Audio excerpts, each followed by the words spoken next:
What's up, tubers? This is the SHTF Hunter. The title of tonight's video is Adapt to the Ever-Changing Battlefield or Perish. And it's more of a philosophy talk. I know I don't do a whole lot of this, but you've seen my last few videos. It's mostly about me doing competition. I'm going to talk to you about things I learned doing competitions. And you'll have a lot of people say, oh, you can't really learn nothing from competitions. Like, they're talking about tactics. You know, they think you should pay somebody $500 to learn all these tactics or whatever. I found out it's cheaper to buy into shooting competitions than it is to do tactical training. But you can learn. I'm this type of person who believes you can learn something from anything you do in life. Like any job you do, there's a little something you can learn that'll make your life better if you're paying attention. But so tonight, what I'm going to show you and talk about my firearms a little bit, and talk about some shortcomings I have, and stuff I learned. So the past, I guess you say, maybe past 3 years, I've did a few tactical game skirmishes or tactical competitions, I guess you'd say. And I even did a little bit of training down Mountain City at Range 51. Range 51, they don't charge a lot for their training, and why not go fellowship with some fellow shooters? That's for one of the reasons I like Range 51. He's not trying to get $500 for a whole weekend. Anyway, so I want to talk about adapting to the ever-changing battlefield. Technology changes, and you need to be able to change with it, and I need to be able to change with it.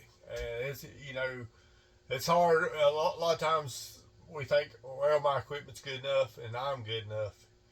And that's not always the case. You should strive to make yourself better. And so my thing was, let's talk about the pistol. My thing was, I've always believed, like, as far as survival, that I always needed iron sights, because I couldn't really trust anything that was battery operated. And so I've never put, this ain't cut for a red dot, but so I've always been of the belief that I don't need a red dot. And just about all the competitions I've been in here in the past couple of years, biggest majority of people are running red dots or the carry optics on their pistols. And I see, they have an advantage. And it's like another guy was talking about electricity. Electricity is great while you have it, so use it. And so the latest technology is great while it lasts. So a person should use it. I'm actually thinking about maybe having this cut and getting a gunsmith to cut it, and so I can continue using this. This is a competition Glock anyway. So before I do any more competitions, I'm going to have a full-size handgun with a carry optic on it. But we'll talk about the old AR or the LPVO. Past couple years, a lot of competitors are using LPVOs. I jumped right on that bandwagon. The LPVO can work without a battery, just like a rifle scope, just like a regular scope. The coolest thing about the LPVO, if you've never used one, you can turn on your the illuminator and shoot targets. Turn it down to 1 power. Shoot targets at as close as 5 yards, point blank to 5 yards. Use it just like a red dot. Keep both eyes open at close range. Take out your target, and then if you get to a longer range target, you just turn the power all the way up. When I was at the sawmill, I had to take a 550 yard shot at a steel target, Well, it took me multiple shots, but I did hit it.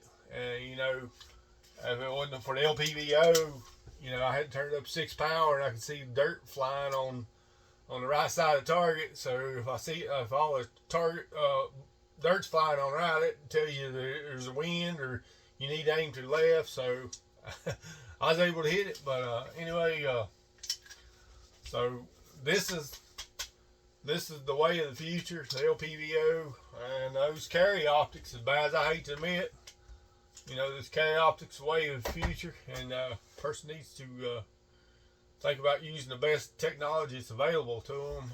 In the past couple years, something else I picked up on, and I guess you could say I'm one of these people that's you know, last one to the party. I heard that mentioned the other day. You know, I'm one of the last ones to the party when it comes to some of this technology. But Magpul magazines, I'm almost exclusively using, you know, Magpul Glock mags and Magpul AR mags. Now, I honestly believe Magpul AR mags work better than the original military style aluminum 30-round mags. I don't seem to have any problems there. I see a lot. The biggest majority of competitors are going to be using PMags too, and so